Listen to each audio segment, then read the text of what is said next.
Hello guys, अब देखिए मैं आपको दूसरा मेथड बता रहा हूँ कि माध्य निकालने की तीन विधियां हैं। माध्य निकालने की तीन विधि जो मैं पीछे आपको बता चुका हूँ कि सबसे पहले प्रत्यक्ष विधि द्वारा आपके इस क्वेश्चन को, यानी वर्ग अंतराल दे रखा होगा आपको और विद्यार्थियों की संख्या, अगर इस तरह का क्वेश्चन अगर आता है तो मैं प्रत्यक्ष विधि से उस क्वेश्चन को कैसे सॉल्व कर पाऊंगा। दूसरा, पहले मैंने बताया सबसे पहले फर्स्ट जिसे मैं बोलता हूं प्रत्यक्ष विधि, जिसे मैं बोलता हूं यानी इंग्लिश में बोला जाएगा डायरेक्ट मेथड। दूसरा कल्पित माध्य, कल्पित माध्य विधि द्वारा,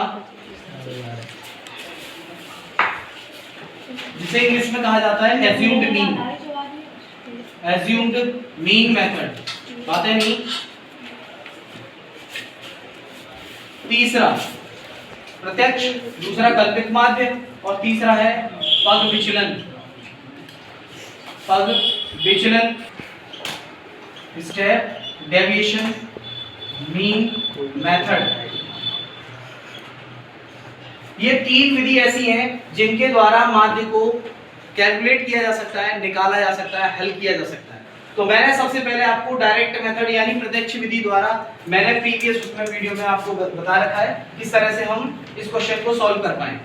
दूसरा कल्पित माध्य विधि बता रहा हूं कि आपको उसको इस क्वेश्चन के माध्यम से हम कैसे सॉल्व करेंगे। देखिए अभी सबसे पहले वर्ग अंतराल दे रखा है, विद्यार्थियों की संख्या हमें दे रखी है, वर्ग चिन्ह मैंने आपको प्रीवियस उसमें बताया था कि कैसे निकालना है और कैसे निकालते हैं, जो मैंने आपको लिख रखा है यहाँ पे। अब मुझे यहाँ पे निकालना है। देखिए इधर ध्यान से देखते रहिए आप।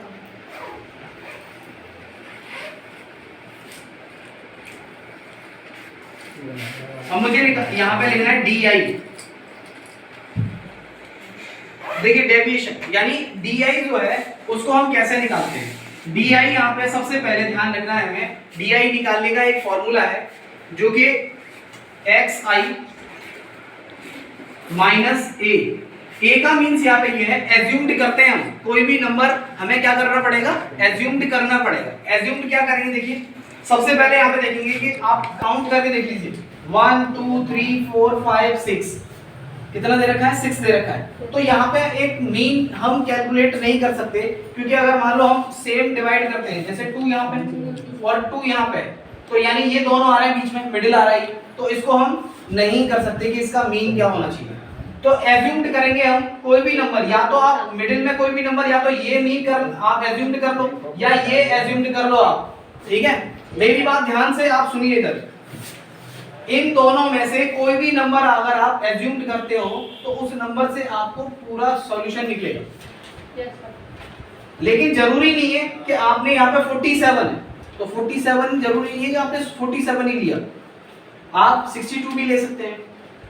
अगर आप सोच रहे हैं कि 62 नहीं लेना चाह रहा, मैं 47 से लेना चाह रहा हूँ, यहाँ पे कैलकुलेट करना चाह रहा हूँ, तो 47 से भी निकलेगा आपका क्वेश्चन।